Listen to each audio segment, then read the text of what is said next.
Delimitation वाली बात, तो 2011 के डिलिमिटेशन को अगर ये मानेंगे, तो फिर जम्मू को तो कुछ नहीं मिला। इसका मतलब यही है कि जो कभी कहा जाता था कि कश्मीर को आप अलग कीजिए और जम्मू एक अलग स्टेट बनाइए, वो तो आगे भी, और जम्मू का तो कोई कभी मुख्यमंत्री मुझे इसमें दिख नहीं रहा है 2011 के हिसाब से बनेगा। तो आपका सवाल जो डिलिमिटेशन पे था, डिलिमिटेशन जम्मू कश्मीर में जो हुई है वो 2011 के फ्रॉड और फज्ड anti Jammu anti Hindu census पे हुई है।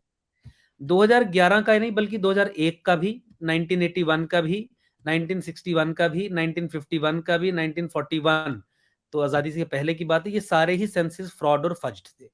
भाई नेहरूवियन पॉलिसी थी कि जम्मू कश्मीर में सत्ता कश्मीरी मुसलमान को हाथ में दे के रखनी है।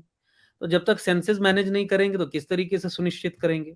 अब जम्मू संभाग कश्मीर वैली से 3-4 गुना भूभाग में बढ़ा है, पॉपुलेशन भी यहाँ पे बहुत तीव्र गति से बढ़ी है, बाहर से लोग आके यहीं बसते। भाई कश्मीर में तो आतंकवाद रहा, वहां तो 4-5 लाख लोगों को, हिंदुओं को नरसंहार करके वहां से निकाल दिया गया, सारे लोग यहीं पे आके बसे।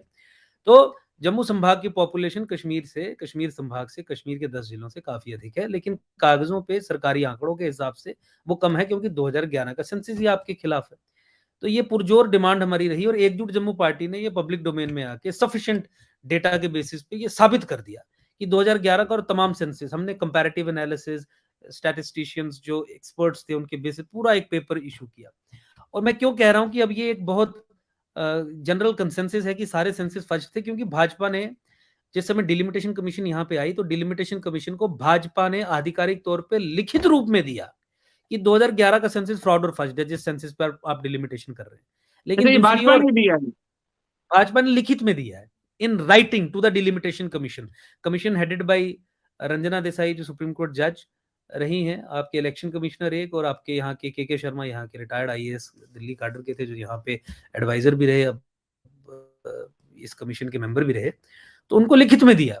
वो लिखित में इसलिए दिया क्योंकि एकजुट जम्मू ने पूरा माहौल बनाया था और साबित कर दिया था, और तमाम पॉलिटिकल पार्टी, सामाजिक संगठन, लोग इस बात को विषय बना रहे थे कि आप क्यों धोखा कर रहे हैं। तो एक प्लॉजिबल डिनायबिलिटी या एक कल को एलिबाई क्रिएट करने के लिए कि देखिए हमने भी तो डिलिमिटेशन कमीशन को कहा था। लेकिन भाई साहब केंद्र सरकार डिलिमिटेशन कमीशन कॉन्स्टिट्यूट करके यहाँ पे भेज रही है और रीऑर्गेनाइजेशन एक्ट में खुद स्वयं लिख रही है कि 2011 के सेंसस को आधार बनाया जाएगा, तो आप किस तरीके से अपनी लायबिलिटी से भाग सकते हैं।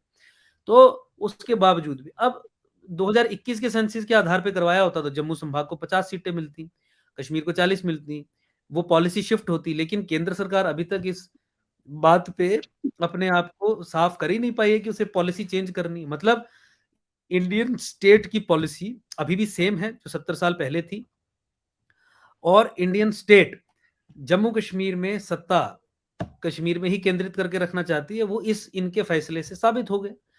और आप समझिए ये केवल ऐसा नहीं है जो आप अपनी मतलब सवाल में ये कह रहे थे कि जम्मू का चीफ मिनिस्टर नहीं बनेगा। देखिए जम्मू कश्मीर को लेके पाकिस्तान आईएसआई का क्लियर एजेंडा है। 2-3 बातें समझने की आवश्यकता है। इस्लामी ताकतें जब ये रिसर्च कर रही थी कि 800 साल हिंदुस्तान पे राज करने के बाद भी हिंदुस्तान जो है वो इस्लामिक हिस्ट्री का अनफिनिश्ड चैप्टर क्यों है, तो उस पे जो सॉल्यूशन उन्होंने फाइंड आउट किया after thorough research, PhD programs etcetera, कि जब तक हम हिमालय का इस्लामीकरण नहीं करेंगे तब तक सनातन का इस्लामीकरण नहीं होगा। जब तक सनातन का इस्लामीकरण नहीं होगा तब तक ये जो unfinished chapter of Islamic history है वो फिनिश नहीं होगा, यानी हिंदुस्तान का इस्लामीकरण नहीं होगा। देखिए हिमालय सनातन का पालना है, क्रैडल है। सनातन इंडिक सिविलाइजेशन हिमालय में तो बसती है। जब तक अमरनाथ जी का इस्लामीकरण नहीं होगा, वैष्णो देवी जी का इस्लामीकरण नहीं होगा, चार धाम का इस्लामीकरण नहीं होगा, हरिद्वार का इस्लामीकरण नहीं होगा, और पूरी ये जो हिमालयन बेल्ट है, ऋषि परंपरा जहां पे बसती है, तमाम हमारे इंपॉर्टेंट सिविलाइजेशनल और धार्मिक स्थल यहाँ पे बसते, जब तक यहाँ का इस्लामीकरण नहीं होगा तब तक। अच्छा एक चीज ये होगी। दूसरा, ये सब नॉर्दर्न इंडिया का मेजर हिस्सा आ गया। तो पाकिस्तानी जनरल्स और मिलिट्री के उनके ट्रेनिंग मैनुअल्स आप पढ़ें, यू विल फाइंड कि वो कहते हैं कि जब तक northern India if it doesn't fall, things will not happen. So fall of northern India is important. Within northern India, fall of Jammu is critical. Jammu संभाग का फॉल इज क्रिटिकल। समझिए मैं क्या कर रहा हूं, पूरे देश पे एक सिक्योरिटी इंप्लीकेशन है इस चीज की। तो अब कश्मीर के पूरे इस्लामीकरण करने के बाद 1990s में तय ये किया गया कि जम्मू को डेमोग्राफिकली इन्वेड करके हिंदू विहीन कर दिया जाए, मुस्लिम मेजॉरिटी क्षेत्र इसको बना दिया जाए। Fall of Jammu is critical, तो कानून बनाए गए, रोशनी एक्ट 14 फरवरी 2018 जैसे ऑर्डर पास किए गए, फॉरेस्ट लैंड्स पे, रिवर बेड्स पे कब्जे करवाए गए, तो मैंने आपको बताया ही। 4-5 लाख हिंदू थे, उन्हें गोली मार के भगा दिया कश्मीर से। जो मुस्लिम मेजॉरिटी डिस्ट्रिक्ट्स हैं जम्मू प्रोविंस में, डोडा, किश्तवाड़, राजौरी, पुंछ, यहाँ पे भी हमले करके पार्ट्स ऑफ रामबन और उधमपुर भी, यहाँ से भी काफी पलायन कराया गया। हालांकि यहाँ के लोग बंदूक लेके लड़े भी, अभी भी लड़ रहे हैं, लेकिन ये डेमोग्राफिक चेंज का प्रोसेस चलता रहा। तो मुझे बताइए, अगर आपको इस इस्लामीकरण के प्रोसेस को, जिसकी इम्प्लीकेशन पूरे हिंदुस्तान पे है, क्योंकि जम्मू को लॉन्च पैड की तरह इस्तेमाल करना है फॉर एग्जीक्यूटिंग गजवाए हिंद और for Islamising Himalaya, for Islamising सनातन, तो मुझे बताइए, क्या ये केवल जम्मू के लोगों के इंटरेस्ट में है कि जम्मू कश्मीर में सत्ता की बागडोर राष्ट्रवादी समाज के हाथ में आए, या ये देश के इंटरेस्ट में है कि इस्लामीकरण के प्रोसेस को रोकने के लिए राष्ट्रवादियों को सत्ता दी जाए? भाई, यहाँ पे मुस्लिम ब्रदरहुड का मॉडल डिप्लॉय करके वो आपकी विधानसभा में घुस के इंटरनल सबवर्जन करके आपकी विधानसभा को इस्तेमाल करके जिहाद चलाते हैं, और आप विधानसभा का कंट्रोल उन्हें दे देते हैं, और वो भी हिंदुओं की और राष्ट्रवादी समाज की पीठ में छुरा घुसा के, झूठ के आधार पे यहाँ पे डेमोक्रेसी को रिस्टोर कर। आपने पूछा 370 और 35 के बाद क्या बदला? 370 और 35 के बाद भारत सरकार ने जब यहाँ पे डेमोक्रेसी को रिस्टोर करने का फैसला किया, तो फाउंडेशन झूठ पे रखी, आधार झूठ को बनाया, शैम डेमोक्रेसी इंट्रोड्यूस की 370 और 35 के बाद, जिहादियों को मजबूत करने का काम किया, ऐसी विदेशी ताकतों को मजबूत करने का काम किया जो जम्मू कश्मीर को लॉन्च पैड की तरह इस्तेमाल करनी चाहती है for finishing the unfinished chapter of Islamic history, for Islamising Himalaya, for Islamising Sanatan Indic civilisation. तो ये ग्रेव इंप्लीकेशंस हैं। तो सेंसस 2021 पे करवाना, 11 पे करवाना केवल इतना ही नहीं है कि जम्मू को अधिक सीटें चाहिए, ये जियोपॉलिटिकल सिग्निफिकेंस है। तो हमने तो ये कहा ही, अगर आप नहीं करवा सकते हैं, आप में दम नहीं है, तो आप पुनः रीऑर्गेनाइज करिए जम्मू कश्मीर स्टेट को, समझिए कि यहाँ पे Islamisation of Himalaya, Islamisation of Sanatan, fall of northern India, fall of Jammu, completion of unfinished chapter of Islamic history वाले कार्यक्रम चल रहे हैं। इस प्रोसेस को रिवर्स करने के लिए, इस्लामाइजेशन को रिवर्स करने के लिए, आप कश्मीर को 2 हिस्सों में तोड़िए, कश्मीर को 2 यूनियन टेरिटरीज में तोड़िए, और आपको सेकुलर आर्ग्यूमेंट भी हम दे रहे हैं। मत कहिए एक हिंदुओं के लिए एक्सक्लूसिव यूटी बना रहे हैं, आप कहिए विक्टिम्स ऑफ हिंदू जेनोसाइड को रिहेबिलिटेट करने के लिए एक यूटी बना रहे हैं। नरसंहार के विक्टिम्स को की पुनर्स्थापना करने के लिए, उन्हें पुनर्स्थापित करने के लिए, रीसेटल करने के लिए, रिहेबिलिटेट करने के लिए एक जगह बना रहे हैं। आप यूएन कन्वेंशन के सिग्नेटरी हैं, आप इस तरीके से कहिए, और जम्मू को एक सेपरेट फुल फ्लेज्ड अलग स्टेट बनाइए, ताकि जम्मू संभाग में ये इस्लामी ताकतें विधानसभा का कंट्रोल लेके स्टेट स्पॉन्सर्ड तरीके से पाकिस्तान के एजेंडा को ना चलाएं। लेकिन इन बातों को नहीं सुना जाता, इन बातों पे चर्चाएं नहीं की जाती।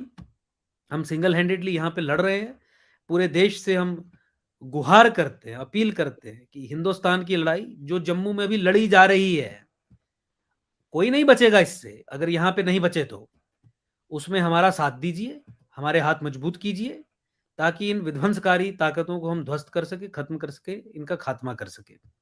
आप ये समझिए कि हिंदू नरसंहार को आज तक नरसंहार आधिकारिक तौर पे भारत सरकार ने डिस्पाइट रिपीटेड डिमांड्स घोषित ही नहीं किया, क्योंकि घोषित करेंगे तो फिर मुसलमान के खिलाफ कार्रवाई करनी पड़ेगी। This is something they can not afford. इनके आइडियोलॉजिकल पॉलिसी स्फेयर में अब ये एक ऐसी चीज है जो ये अफोर्ड नहीं कर सकते। सत्ता आपको कश्मीरी मुसलमान को देनी, वो आपकी पॉलिसी पैराडाइम है। इनकी आंखों में धूल जो झोंकाई जाती है, वो ये जो जिहादी operators with in the state है, इंडियन स्टेट के, वो करता है। तो इंडियन स्टेट का कैरेक्टर तो ऐसा हो गया है कि it is absolutely hostile towards the Indian nation. Indian state is anti nation. Indian state is hostile to the Sanatan Indic civilisation. और ये अतिशयोक्ति नहीं होगी कहना कि इंडियन स्टेट पाकिस्तान, आईएसआई और जिहादियों के लॉन्ग टर्म गोल्स को कंसोलिडेट करने का काम जम्मू कश्मीर में कर रही है। अंत में एक एग्जांपल दे दूं इस बात की, अगर पिछली बात कुछ लोगों को समझ नहीं आई होगी, कॉम्प्लेक्स लगी होगी, या और चर्चा की जरूरत होगी, तो आप ये समझिए कि देखिए डिलिमिटेशन से और क्या किया। केवल जिहादियों को गलत आधार पर सत्ता ही नहीं दे दी, राष्ट्रवादियों को केवल उनको फिर पुनः 15 साल के लिए उनका गुलाम ही नहीं बना दिया, एक ट्रबल्ड स्टेट में जहां राष्ट्रवादियों के हाथ में सत्ता का कंट्रोल होना चाहिए, वहां पे जिहादियों के हाथ में कंट्रोल देने वाली केवल बात ही नहीं कर दी, एक कदम और आगे बढ़ाया। साउथ कश्मीर सब जानते हैं कि अलगाववाद का, टेररिज्म का हॉटबेड है with in J&K, with in Kashmir. South Kashmir का जो एरिया है वो पाकिस्तान के साथ फिजिकल बाउंड्री शेयर नहीं करता था।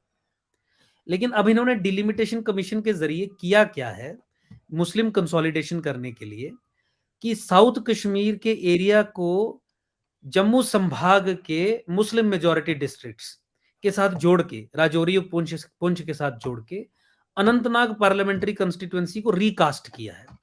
यानी जम्मू संभाग के मुस्लिम मेजॉरिटी डिस्ट्रिक्ट्स को जोड़ा है साउथ कश्मीर के साथ। एक तो अलगाववाद का फ्री फ्लो यहां पे आपने स्टार्ट कर दिया, प्लस ये जो राजौरी पुंछ का जो एरिया है ये फिजिकल बाउंड्री पाकिस्तान के साथ शेयर करता है। और आपने किया भी ऐसे है कि एमपी जो है वो साउथ कश्मीर का ही बने, क्योंकि 18 में से 13 विधानसभाएं वहां पे हैं, यहाँ की 6-7 ही डाली, मतलब 18-19 विधानसभाओं को मिला के एक पार्लियामेंट्री कंस्टिट्यूएंसी है। मतलब ये यहाँ का जो एमपी होगा उसका जो एरिया होगा उस एरिया में 18-19 एमएलए होंगे, तो 18-19 असेंबली। अब 13 अगर अब अगर 12 या 13 साउथ कश्मीर की होंगी तो बताइए कहां से बनेगा एमपी? और साउथ कश्मीर से जो एमपी बनेगा बताइए उसकी क्या मानसिकता, क्या विचारधारा होगी? राजौरी पुंछ जो मुस्लिम मेजॉरिटी डिस्ट्रिक्ट है जम्मू प्रोविंस का, वहां पे भी अलगाववाद का स्पिल ओवर अभी हो गया है, रेडिकलाइजेशन और इंडोक्ट्रिनेशन की मशीनरी बढ़ चली है। तो वहां के जो कंस्टिट्यूएंट्स हैं वो भी तो अलाइन करेंगे हर तरीके से अपने एमपी की तरफ, उसकी सोच, उसकी विचारधारा की तरफ, जहां मेजॉरिटी वेट है और वो प्लायबल है, उनका इतिहास रहा है अलगाववादी मूवमेंट्स में साथ देने का। अब राजौरी पुंछ पाकिस्तान के साथ डायरेक्ट फिजिकल बाउंड्री शेयर करता है।